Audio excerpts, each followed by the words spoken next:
আসসালামু আলাইকুম প্রিয় দর্শক। সালাউদ্দিন আইয়ুবী সিরিজের মধ্য দিয়ে আপনারা সবাই কাউন্ট বেলিয়ান নামের সাথে পরিচিত। বেলিয়ান অফ ইবেলিন সম্পর্কে বিস্তারিত জানতে পারবেন আজকের এই ভিডিওতে। চলুন আর দেরি না করে ভিডিওটি শুরু করা যাক।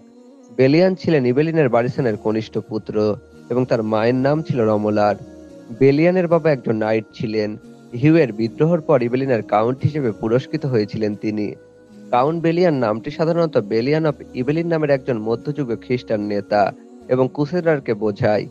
বেলিয়ান অফ ইবেলিন ছিলেন একজন খ্রিস্টান নাইট এবং বৃহৎ ক্রুসেডের সময়ের একজন গুরুত্বপূর্ণ নেতা। তার নাম ইতিহাসে বিশেষভাবে পরিচিতি লাভ করেছে, বিশেষত ক্রুসেডারদের যুদ্ধ এবং জেরুজালেমের প্রতিরক্ষা সম্পর্কিত তার ভূমিকার কারণে। বেলিয়ান অফ ইবেলিন ছিলেন ইবেলিনের পরিবারের সদস্য, যা প্রাথমিকভাবে ফ্রান্স থেকে আসা একটি খ্রিস্টান পরিবার ছিল। তিনি সাইপ্রাস এবং প্যালেস্টাইন অঞ্চলে গুরুত্বপূর্ণ ভূমিকা পালন করেছেন।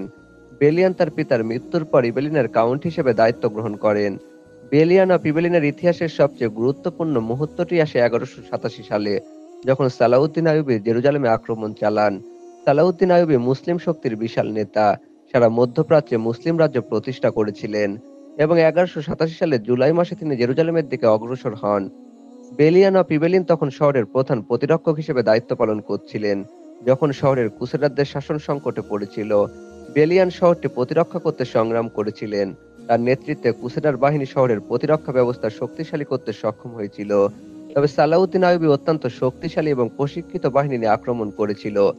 1187 সালের 2 অক্টোবর বেলিয়ান অফ ইবেলিন এবং তার সঙ্গীরা জেরুজালেমে আত্মসমর্পণ করার সিদ্ধান্ত নেন। যদিও শহরটি মুসলিম বাহিনীর হাতে পড়েছিল, কিন্তু সালাউদ্দিন আইয়ুবী অত্যন্ত সহানুভূতিশীল ছিলেন। তিনি শহরের বাসিন্দাদের নিরাপদে বেরিয়ে যাওয়ার সুযোগ করে দেন এবং শহরের খ্রিস্টানদের কোনো ক্ষতি না করার প্রতিশ্রুতি দেন। বেলিয়ান অফ ইবেলিনের সুরক্ষায় শহরের খ্রিস্টানদের অধিকাংশ নিরাপদে শহর ছেড়ে চলে যেতে সক্ষম হন। জেরুজালেমের পতনের পর বেলিয়ান অফ ইবেলিন তার ভূমিকা রেখেছিলেন প্যালেস্টাইন অঞ্চলের অন্যান্য খ্রিস্টান রাজ্যগুলোর মধ্যে। তিনি সাইপ্রাস দ্বীপে কিছু সময় কাটান এবং সেখানেও রাজনৈতিক এবং সামরিক ভূমিকা পালন করেন। বেলিয়ান অফ ইবেলিনের জীবনের পরবর্তী অংশে তিনি সাইপ্রাসের শাসক হিসেবে কিছু সময় কাটান এবং সেখানেও খ্রিস্টানদের অধিকার রক্ষায় কাজ করেন। তার পরবর্তী জীবন সম্পর্কে কোনো নির্দিষ্ট তথ্য নেই, তবে তাকে একটি মহান খ্রিস্টান নেতা এবং সাহসী যোদ্ধা হিসেবে স্মরণ করা হয়। বেলিয়ান অফ ইবেলিনের সবচেয়ে গুরুত্বপূর্ণ দিক হলো তার সাহসিকতা, নেতৃত্ব এবং ধর্মীয় সহনশীলতা। তিনি শুধু একজন সৈনিকই ছিলেন না, বরং একজন কূটনীতিবিদ এবং দরদী নেতা হিসেবে পরিচিত ছিলেন। নেতৃত্বের কারণে তিনি জেরুজালেমের খ্রিস্টানদের রক্ষা করতে সক্ষম হয়েছিলেন এবং মুসলিম নেতার সঙ্গে সম্মানজনক চুক্তি প্রতিষ্ঠা করেছিলেন।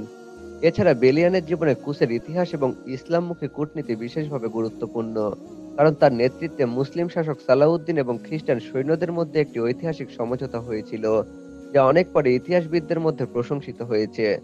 বেলিয়ান অফ ইবেলিনের জীবন এবং তার কাহিনী অনেক সাহিত্যিক কাজ এবং চলচ্চিত্রের ভিত্তি হয়েছে। সবচেয়ে বিখ্যাত উদাহরণ হলো কিংডম অফ হেভেন সিনেমাটি। বেলিয়ান অফ ইবেলিন ছিলেন একজন সাহসী এবং বিচক্ষণ নেতার উদাহরণ। তিনি ক্রুসেডারদের মধ্যে খ্যাতি অর্জন করেছিলেন। তিনি জেরুজালেমের প্রতিরক্ষা এবং মুসলিম শাসক সালাউদ্দিন আইয়ুবীর সঙ্গে শান্তিপূর্ণ সমঝোতায় গুরুত্বপূর্ণ ভূমিকা পালন করেছিলেন। তার নেতৃত্বে কূটনীতি এবং মানবিকতা তাকে ইতিহাসের একটি অনন্য স্থান দিয়েছে। আজ এ পর্যন্তই। ভালো থাকবেন, সুস্থ থাকবেন। ধন্যবাদ।